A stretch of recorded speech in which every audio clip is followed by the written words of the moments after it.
विद्यार्थी मित्रांनो, मागील व्हिडिओमध्ये आपण अर्जलेखन म्हणजे काय, अर्जलेखन करताना घ्यावयाची काळजी, त्याचप्रमाणे अर्जलेखनाचे महत्त्व इत्यादी घटकांविषयी माहिती बघितली. आज आपण प्रत्यक्ष अर्जलेखन करण्याची पद्धत आणि अर्ज कसा करावा याविषयी माहिती बघणार आहोत. अर्जलेखन करताना जी काही पद्धत आहेत ती आज आपण बघत आहोत. तुमच्या समोर जी स्लाईड आहेत त्यामध्ये शिरोभागी जो अर्ज आपल्याला करायचा आहे त्याचं नाव आहे. उदाहरणार्थ या ठिकाणी नोकरी अर्ज असं म्हटलेलं आहे. मग त्याचा उल्लेख आपण या ठिकाणी केलेला आहे. या अर्जामध्ये पहिला जो काही मुद्दा आहे तो आपल्याला या ठिकाणी दिसतो आहे की नाव, पत्ता आणि दिनांक. अर्जाच्या सुरुवातीला उजवीकडे स्वतःचं संपूर्ण नाव, पत्ता आणि दिनांक लिहावा. या ठिकाणी म्हटलेलं आहे की श्री नारायण राजाराम जाधव, मुक्काम पोस्ट शिंदेवाडी, तालुका भोर, जिल्हा पुणे, पिनकोड दिलेला आहे 410207. दिनांक आहेत 1 जानेवारी 2020. याप्रमाणे आपल्याला जर नोकरी अर्ज करायचा असेल तर उजव्या बाजूला सर्वप्रथम आपलं स्वतःचं पूर्ण नाव, आपला पत्ता,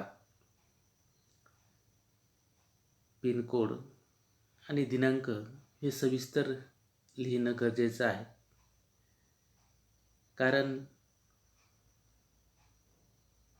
ते अतिशय महत्त्वाचं आहे अर्जलेखनामध्ये.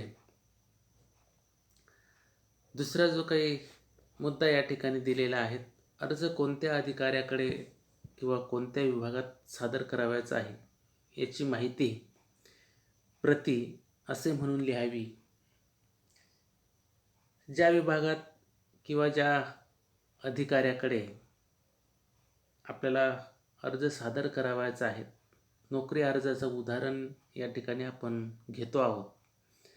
म्हणून आपण एखाद्या वृत्तपत्रात जर जाहिरात बघितलेली असेल, त्या वृत्तपत्रामध्ये त्या जाहिरातीत उल्लेख केलेला असतो की आपला अर्ज अमुक अमुक विभागाकडे इतक्या इतक्या दिवसात पाठवावा. त्या जाहिरातीच्या अनुषंगाने आपण त्या सक्षम अधिकाऱ्याकडे किंवा त्या विभागाकडे अर्ज सादर करावा. आणि म्हणून प्रति आणि एखादी शैक्षणिक संस्था असेल, त्या संस्थेचे अध्यक्ष असतील किंवा मग सेक्रेटरी असतील किंवा एखाद्या महाविद्यालयाचे प्राचार्य, या ठिकाणी उदाहरणादाखल आपण आपल्याच महाविद्यालयाचे प्राचार्यांच्या नावे अर्ज केलेला आहे. प्रति माननीय प्राचार्य, KTHM महाविद्यालय नाशिक 2, अशा पद्धतीने. म्हणजे KTHM महाविद्यालयाचे प्राचार्य जे काही आहेत त्यांच्या नावाने आपण या ठिकाणी त्यांच्या नावे आपण अर्ज देतो आहोत. तिसरा जो काही मुद्दा आहे तो म्हणजे विषय. अर्जाचा हेतू, विषय, कारण या ठिकाणी थोडक्यात नमूद करावं लागतं.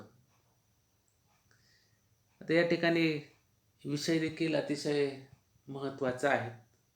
कारण जो काही विषय आपण अर्जामध्ये दिलेला असतो त्या विषयावरून तो अर्ज कशासाठी केलेला आहे किंवा त्या अर्जाचा आशय अर्ज वाचणाऱ्या व्यक्तीच्या लक्षात येतो.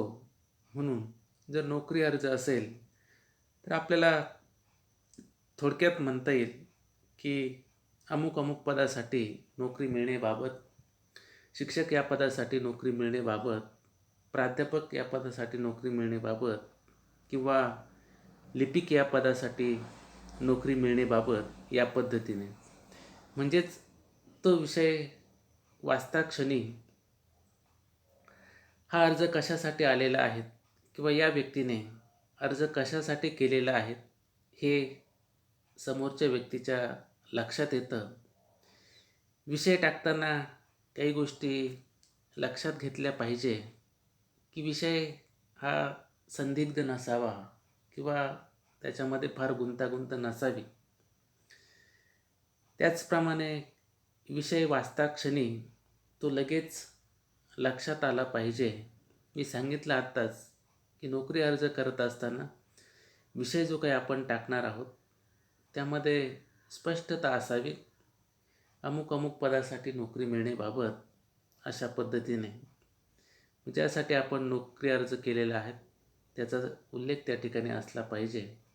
म्हणजे सांगायचं तात्पर्य असं की अतिशय संक्षिप्त, अतिशय थोडक्यात विषय नमूद करावा. जास्त लिहिण्याची गरज नाही, कारण जेव्हा आपण मुख्य आशय त्या अर्जाचा लिहितो तेव्हा आपल्याला सविस्तर त्याची माहिती द्यायची आहे. पुढचा जो काही मुद्दा आपण बघणार आहोत तो म्हणजे संदर्भ. आता संदर्भ म्हणजे नेमकं काय? तर नोकरी अर्ज या ठिकाणी आपण लिहित आहोत किंवा तयार करत आहोत. तो नोकरी अर्ज तयार करण्याअगोदर आपण ती जाहिरात कुठल्या तरी वृत्तपत्रामध्ये वाचलेली असेल. या ठिकाणी तुमच्या समोर आहेत उदाहरण की दैनिक सकाळमधील जाहिरात दिनांक 1 जानेवारी 2020, म्हणजेच त्या तारखेला ती जाहिरात आपण बघितलेली आहे. त्या जाहिरातीमध्ये नमूद केल्याप्रमाणे आपण जो काही अर्ज आहे तो अर्ज तयार करतो आहोत आणि अमुक अमुक विभागाकडे आपल्याला तो अर्ज पाठवायचा आहे. हा संदर्भ लक्षात घेऊन आपल्याला तो नोकरी अर्ज आपण पाठवतो आहोत हे समोरच्या व्यक्तीच्या लक्षात आणून देण्यासाठी संदर्भ देखील द्यावयाचा असतो. म्हणजेच आपण त्या संदर्भाने हा अर्ज या विभागाकडे पाठवलेला आहे हे त्यांच्या देखील लक्षात येईल की आपण 1 जानेवारी 2020 रोजी लिपिक या पदासाठी किंवा शिक्षक या पदासाठी किंवा सहाय्यक प्राध्यापक या पदासाठी जाहिरात प्रसिद्ध केली होती आणि ती जाहिरातीच्या आधारे आपल्याकडे हा नोकरी अर्ज आलेला आहे हे देखील त्या विभागाच्या लक्षात येईल. म्हणून विषय आणि संदर्भ या दोन्ही गोष्टी अतिशय महत्त्वाच्या आहेत. पुढचा जो काही मुद्दा दिलेला आहे तो म्हणजे मुख्य आशय.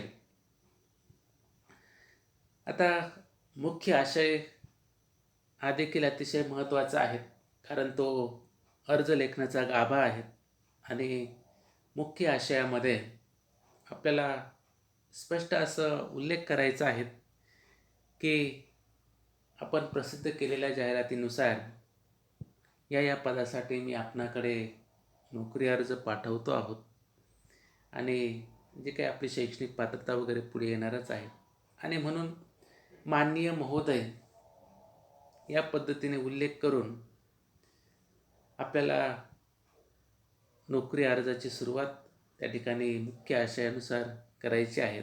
आणि म्हणून या ठिकाणी म्हटलेलं आहे की माननीय महोदय अशा सन्मानित शब्दांनंतर मुख्य आशयाची सुरुवात आपल्याला करायची आहे. माननीय महोदय असं म्हटल्यानंतर खालच्या ओळीला लगेच आपल्याला मुख्य जो काही आशय आहेत किंवा जो काही विषयानुसार आपल्याला आशय या ठिकाणी लिहायचा आहे. आता आशय आणि विषय या दोन्ही घटकांमध्ये सुसंगतता असणं गरजेचं आहे. बऱ्याच वेळा काय होतं की आपला जो काही नोकरी अर्ज करत असताना किंवा कुठलाही अर्ज करत असताना जो काही विषय आपण देतो तो वेगळा आणि मुख्य आशय वेगळा असं बऱ्याचदा आपल्याला बघायला मिळतं. तसं होऊ नये. वरती आपण जो विषय नमूद केलेला आहे त्याच अनुषंगाने मुख्य आशयाचं स्वरूप असलं पाहिजे. मुख्य आशयामध्ये तोच उल्लेख असला पाहिजे. मग जर विषयामध्ये आपण सहाय्यक प्राध्यापक या पदासाठी नोकरी मिळण्याबाबत असा विषय नमूद केला असेल, तर मग आपल्याला आशयामध्ये देखील तसंच म्हणावं लागेल की माननीय महोदय, वरील विषयानुसार आपणास विनंतीपूर्वक अर्ज करतो की दैनिक सकाळ या वृत्तपत्रामध्ये दिनांक 1 जानेवारी 2020 ची जाहिरात आपण प्रसिद्ध केली होती. त्यानुसार मी आपणाकडे या पदासाठी नोकरी अर्ज करत आहेत. तरी या अर्जाचा सहानुभूतीपूर्वक विचार करून मला नोकरी करण्याची संधी मिळावी. माझी शैक्षणिक पात्रता, अनुभव वगैरे मी देत आहे. अशा पद्धतीने म्हणजेच विषय आणि जो मुख्य आशय आहे यामध्ये समानता किंवा त्याला विषयाला अनुसरून मुख्य आशय देखील येणं गरजेचं आहे. पुढचा जो काही मुद्दा आहे तो म्हणजे अनुभव. नोकरीसाठी अर्ज करताना या अगोदर कोणत्या संस्थेत किंवा कोणत्या हुद्द्यावर आपण काम केलेलं आहे हे देखील अनुभवामध्ये येणं गरजेचं आहे. म्हणजेच ज्या पदासाठी तुम्ही अर्ज करत आहात त्या पदावरती इतर शैक्षणिक संस्थेमध्ये किंवा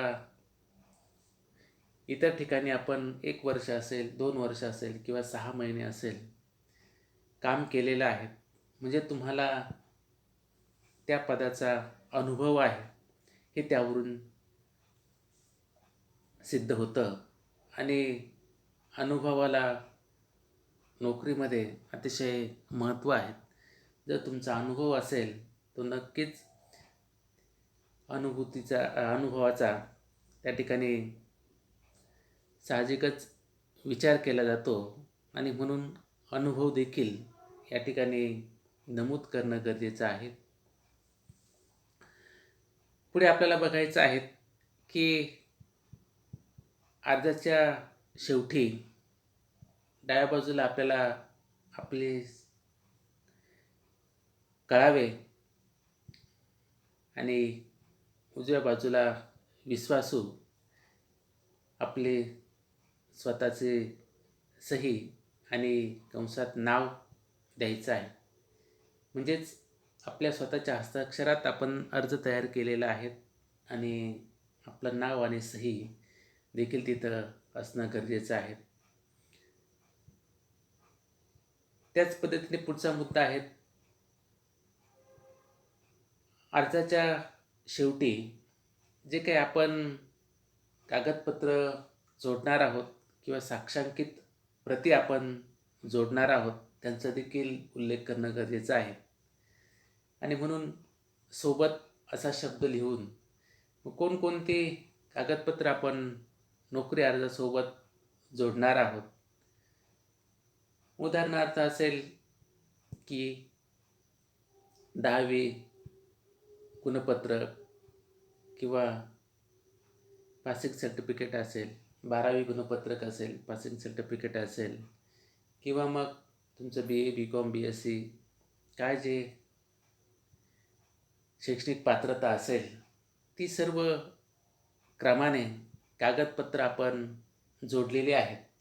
ही माहितीसाठी सोबत असा शब्द लिहून त्या कागदपत्रांचा किंवा त्या साक्षांकित प्रतींचा उल्लेख त्या ठिकाणी करावा लागतो.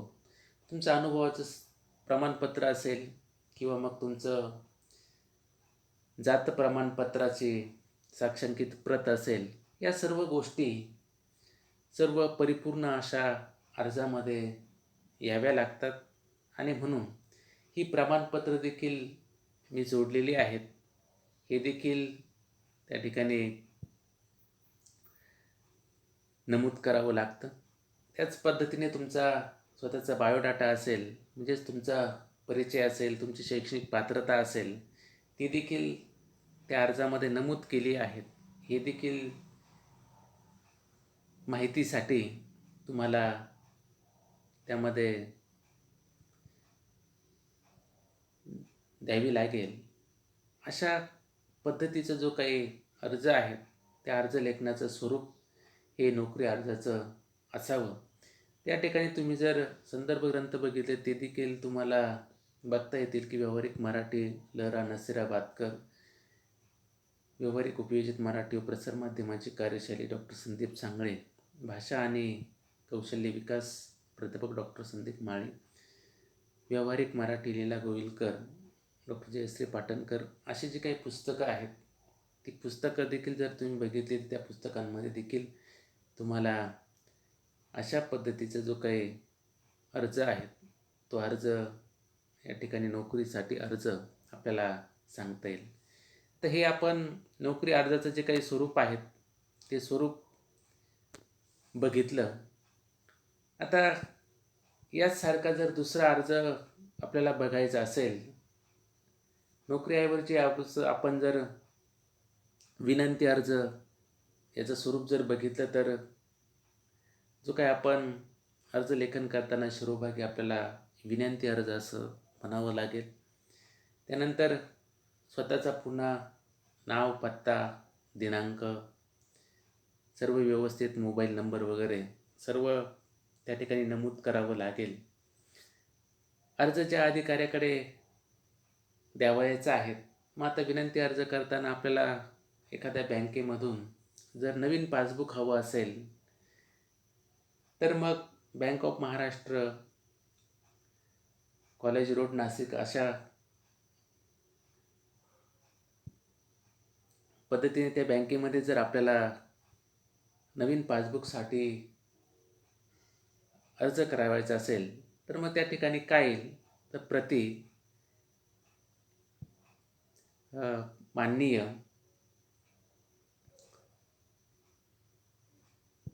मॅनेजर किंवा शाखा प्रबंधक, bank of Maharashtra, college road, Nashik अशा पद्धतीने.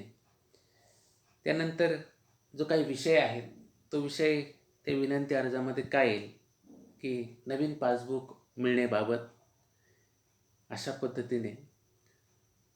या ठिकाणी जो काही आशय आहेत तो आशय विनंती अर्जामध्ये देत असताना आपल्याला नमूद करावं लागेल की माननीय महोदय, वरील विषयानुसार आपणास विनंतीपूर्वक अर्ज करतो की माझे आपल्या शाखेमध्ये बचत खाते आहे, मग त्या बचत खात्याचा नंबर वगैरे असा आहे. यापूर्वी मी व्यवहारासाठी बँक पासबुक घेतले होते, परंतु प्रवासामध्ये ते गहाळ झाले आणि त्यामुळे मला नवीन पासबुकची गरज आहे. कुणाच्याही हाती लागून त्याचा गैरवापर होऊ नये म्हणून ते पासबुक रद्द करून मला नवीन पासबुक मिळावे, अशा पद्धतीने जो काही आशय आहे तो आशय या ठिकाणी येईल. आता शेवटी त्या विनंती अर्जाच्या शेवटी पुन्हा कळावे आणि उजव्या बाजूला आपला विश्वासू, आपली सही आणि नाव, अशा पद्धतीने त्या अर्जाचं देखील स्वरूप या ठिकाणी येईल. म्हणजेच नोकरी अर्जामध्ये किंवा विनंती अर्जामध्ये आपण जर बघितलं तर जो काही आपलं स्वतःचं नाव, पत्ता, दिनांक हे सुस्पष्ट आणि सुवाच्य अक्षरामध्ये असलं पाहिजे. त्या पद्धतीने डाव्या बाजूला ज्या अधिकाऱ्याकडे आपला अर्ज करावायचा आहे त्यांना प्रति म्हणून त्यांचं उल्लेख त्या ठिकाणी त्या प्रमुखाचा असला पाहिजे. नोकरी अर्जामध्ये आपण घेतलं की प्रति माननीय प्राचार्य केटीचे महाविद्यालय नाशिक. विनंती अर्जामध्ये तुम्हाला सांगितलं की प्रति माननीय शाखा प्रबंधक, बँक ऑफ महाराष्ट्र नाशिक, अशा पद्धतीने. आणि पुढचा जो काही मुद्दा आहे तो विषय, संदर्भ, मुख्य आशय, अनुभव आणि शेवटी जे काही नोकरी अर्जामध्ये आपल्याला कागदपत्र जोडवायचे आहेत त्या सर्वांचा उल्लेख त्या ठिकाणी असला पाहिजे. अशा पद्धतीने जे काही अर्जाचं स्वरूप आपल्याला या ठिकाणी सांगता येईल आणि अर्जलेखनाला किती महत्त्व आहे हे देखील आपल्या ध्यानात आलं असेल. पुढच्या व्हिडिओमध्ये आपण नवीन घटकाला सुरुवात करूया. धन्यवाद.